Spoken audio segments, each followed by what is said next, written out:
Avon Resources Limited is a gold exploration company with significant projects in British Columbia and the Yukon. Trading on the TSX Venture Exchange, symbol ABN, and the OTCQB, symbol ABNAF. Surrounded by world-class gold deposits and mines, Avon's 23,000 hectares Forest Kerr Gold Project is located in the heart of the Golden Triangle in northwestern BC. For more information, visit us at avonresources.com. You're listening to HowStreet.com radio, available online at TalkDigitalNetwork.com. Welcome to HowStreet.com radio, the online source for market opinions. Here is Jim Goddard. My guest is Sean Brodrick, senior editor at WeissRatings.com. Welcome back to the show, Sean. Hey, thanks for having me on. Sean, the Fed did their announcement today, and what do they tell us about the trend-setting rating of the U.S.? Well, of course, they always speak in riddles, but the way people are looking at it is that the Fed is not going to do any rate hikes in 2020, and they'll only plan to do one in 2021. That's about as accommodative as you can get without actually cutting rates. Now, we still could have a rate cut. It's just that's not on the boards right now. But right now, they just plan to hold it very steady. This is despite the fact, by the way, that we saw an uptick in inflation this year. I have that number around somewhere. Hang on just 1 second. Yeah. Consumer prices, the consumer price index in the U.S. hit a one-year high of 2.1%. And so you're thinking, one-year high, oh my God. But again, just 2.1%, there really isn't a lot of inflation. It just shows you how tame inflation is right now. So that's probably why the Fed feels that it can make these kind of, not so much a promise, but a forecast saying, well, we really don't see the need to hike rates next year, and maybe one rate hike the year after that. And the U.S. last week received good news, 270,000 plus jobs, I think, added to the workforce. There have been some strikes that have kind of thrown the whole job numbers thing off, and one thing we have to remember is most of them are low-wage jobs. We had a very fascinating fact come out in the past couple of weeks that half of jobs in the U.S. now are low-wage jobs. So, that's why you have people working two jobs, because they're trying to make what one job should give them.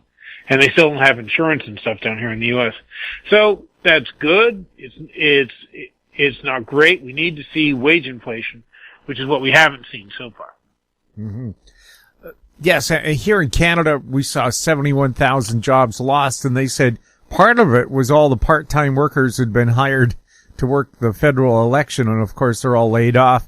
And I said, yeah, and you can add a bunch of liberal cabinet ministers to that as well. I know so little about your politics. But anyway, but the U.S. job picture was totally different. But the kind of jobs you have, how much analysis really goes into that? Those are actually pretty good numbers. I read the report on CBS News. It was quite good. I'd have to go find the link. I can send that to you. But yeah, they actually put a lot of analysis into this stuff. Going forward with the interest rates, does that mean real estate will remain affordable if mortgage rates aren't going up, or is that a different market than what the Fed sets? You hear from young people who don't own houses that interest rate is that real estate is never affordable. But if people were worried about an end to the housing bull market, which we do have now, perhaps those worries can be put on the back burner for a while. I mean, it looks like they will keep interest rates low, which means people can continue to keep buying more home than they afford or need. And how important is it for people to take a look at what they can afford, and are people, again, like they did before the big bubble burst 11 years ago, intending only to pay the interest on their mortgage without ever paying down the capital? I don't really know. I've moved beyond that phase. I'm actually one of those people who actually owns his home outright, which makes me a rare bird indeed in the United States. But so I'm not sure what people are actually planning to do. I don't really make any forecasts on that.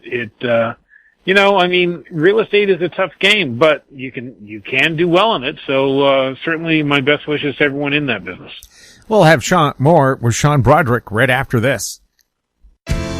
Engineer Gold Mines is focused on the exploration and development of the historic high-grade Engineer Gold Mine situated 32 kilometers southwest of Atlan, British Columbia. Engineer Gold Mines is fully permitted for surface and underground exploration with the 2019 drill program now underway. Engineer Gold Mines Limited trades on the TSX Venture Exchange, symbol EAU. For more information, please visit us at engineergoldmines.com. Cypress Development Corp. is developing a world-class lithium resource in the heart of Clayton Valley, Nevada. The size of the resource makes the Clayton Valley project a premier asset with the potential to impact the future of lithium supply. Cypress Development Corp. trades on the TSX Venture Exchange, symbol CYP, the OTCQB, symbol CYDVF, and on Frankfurt, symbol C1Z1. For more information, please visit our website, cypressdevelopmentcorp.com. Welcome back. We're speaking with Sean Brodrick. Sean, is anything interesting happening with uranium? Yeah, actually, we had, right now, President Trump has directed the federal government to buy more uranium from domestic producers. And they've also urged utilities to buy more uranium from domestic producers as well. Now, whether the utilities will follow through or not, I don't really know. But, we do know that domestic uranium miners have asked the government to ensure production of as much as 10 million pounds a year through measures such as the creation of a new uranium security stockpile on the federal level. So that's actually quite bullish. I think that, we've all seen uranium stocks pounded into the dirt for so long, right? But I think that it's something that deserves your attention now. We'll probably see gentle upward pressure at the very least going forward from here. The U.S. military wants to open a rare earths factory or improvement plant in the U.S. What does that mean for miners? Yeah, well, I actually think that's quite exciting. Rare earths are not anything to do with uranium. People should keep that in mind. This is a different topic, but some other things to keep in mind is that rare earths are not rare. China has more than anybody, and they will outproduce us, which is why there's a problem getting new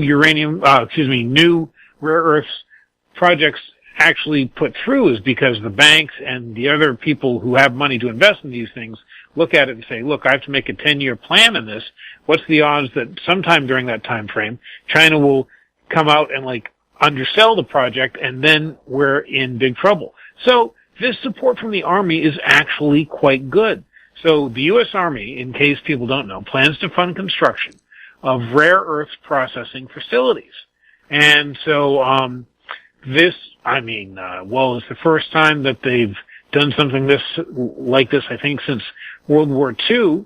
And so there are some companies that could actually do pretty well. They're all very tiny companies. But the Army said that it will fund up to 2/3 of a refiner's costs, and that it will fund at least one project and potentially more. So I think this is good news for the rare earth industry, which, like uranium, though for different reasons, has been beaten down just substantially. So it's harder and harder to find bargains in this market, isn't it? Or I should say two places you can find them. One is uranium, the other is rare earths. There are definite bargains in these industries, and so if people are bargain hunting, they should be looking there. Because China could undercut you at any time, does that deter exploration for possible rare earth sources? Oh yeah, well, exploration, development, you name it. Again, rare earths are not rare. And so that is part of the problem. Now, of course, you need to find them in a deposit rich enough that it's economically viable to actually bring it into production. But you and I both know the mining industry and how heartbreakingly tough it is to try and find a deposit that you can actually bring forward and maybe turn into a mine. And so who wants to go through all that work on a rare earth project if the Chinese might open up the taps someday? I can see why that would be a significant impairment to anybody working on any kind of project. This support from the Army is a real support that I think that the rare earth industry needs. We'll have more with Sean Brodrick right after this. Media recognition from Bloomberg, Reuters, recycling trade publications, patented process for 100% recovery of critical metals, including cobalt, lithium, nickel, manganese, aluminum. American Manganese is focused on recycling lithium-ion batteries for electric vehicles. American Manganese trades on the TSX Venture, AMY, the US, AMYZF, and Frankfurt 2AM. For more information, visit AmericanManganeseInc.com or phone me, Larry Ray, at 778-574-4444. Don't miss out. Stay informed. Receive the HowStreet.com weekly recap with thought-provoking podcasts, radio, and articles delivered to your inbox. Sign up for the HowStreet.com weekly recap on our homepage at HowStreet.com. Welcome back. We're speaking with Sean Brodrick. Sean, what's going on with gold and silver? We had a bit of a pullback. Is it going to surge again? I sure think so. Now, you might be thinking that I'm talking my book, and I wouldn't blame you a bit, because, I've been putting my subscribers in all sorts of stuff, but we saw a really nice move in gold this past week. We did see a sharp sell-off on Friday, but all that did was bring gold down to the uptrend. So, it's a normal and necessary part of any bull market. Silver, silver's really sold off even sharper.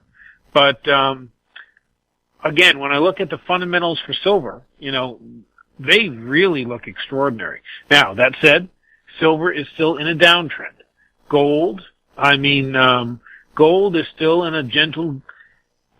The things that are breaking out are the miners, especially the junior miners. And in a bull market, that's what you want to see. So you want to see the junior miners lead the way, because they always do. And so I think things look very bullish. I can think of plenty of reasons to buy. I recently added more picks for my subscribers, and I'll probably do so again in the next few weeks, because we're probably going to have a good 2020 in the gold markets. Marijuana. So many people are saying it's like a racehorse with a broken leg. You need to put a bullet in it. Is that really true? It depends on the stock. I hate to say it to any Canadian listeners, but I still think that the big Canadian producers still have more problems than they have advantages. They still have a lot of things to work out. I mean, if you look at a chart of, say, Canopy Growth, it did make that bottom in November, but that's going to start turning a profit maybe in 2022. That's a long way off, and a lot of things can happen. We are, there's a stock I like, by the way, Charlotte's Web, which is not a cannabis producer. Instead, it sells and markets, CBD oil. Well, it's being sued along with most other CBD producers because people took a ruling by the government to say, well, anybody who was selling that stuff was really making misleading statements. So there's still some stuff hanging over this industry. That said, I think that there are select stocks that look quite good at these levels. I mean, when the MJ, which is the big U.S. fund, is down, it's been cut more than half in the last year. It's really, really down. This is a place where if you're very selective, I think you can find good stocks. Sean, anything else that's really caught your eye lately? It does seem like oil stocks are really trying to put in a bottom here. I own some, which I bought for their dividends, which are quite nice, that are really starting to pick up here. Let's see. Hang on a second. I was just talking to my subscribers about one of their picks. This is for my Supercycle investor subscribers. They own one called Schlumberger, which is symbol SLB in the U.S., and along with a hefty dividend yield, 5.36% at last count, this thing broke out of a downtrend and is headed much higher. an oil services stock. This is when everyone's making all these noises about, oh, U.S. oil production is on a precipice and stuff like that. Not if you look at Schlumberger's stock. I think the fact is that the best stocks are going to do extraordinarily well, because that's really what we're seeing. Consolidation in the market, and the best stocks can actually move up quite well. So you look at a stock like Schlumberger, that's sure it like broke out of its downtrend, but it's way off its highs and it has tremendous upside. So I think people should look at the oil markets as well. One more thing that I would mention is that gold has outperformed most other commodities, or I should say precious metals as a group have outperformed most other commodities in the past year. And I think that's trying to tell us something. I'm not sure exactly what it is, but people should keep an eye on that as well. Sean, thank you so much for chatting with us. Thank you very much. And before we go, how many letters should people be keeping an eye on that you deal with? Oh, well, I have 4. That's right? why I asked. So, I mean, I'm a guy who just does too much stuff. I have gold and silver trader, marijuana millionaire portfolio, super cycle investor, and I have my monthly newsletter, Wealth Super Cycle. Just today, subscribers to that last one took 2 rounds of gains that were very, very nice indeed. Super cycle investor people just took gains today. There's plenty of ways to make money in this market. It's a good market for it. One thing we didn't cover is how the Fed is propping up the market by pumping it full of money. Yes, the non-QE QE. See, that takes some of the risk off the table for you, so keep that in mind as well. Sean, thanks a lot for chatting with us. Thank you. My guest has been Sean Brodrick, Senior Editor at WeissRatings.com. If you have any questions for Sean or any of our other guests, you can send them to info@HowStreet.com.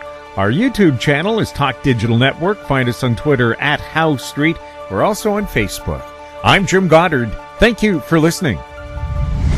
Comments made on HowStreet.com radio are an expression of opinion only and should not be construed in any matter whatsoever as recommendations to buy or sell any financial instrument at any time.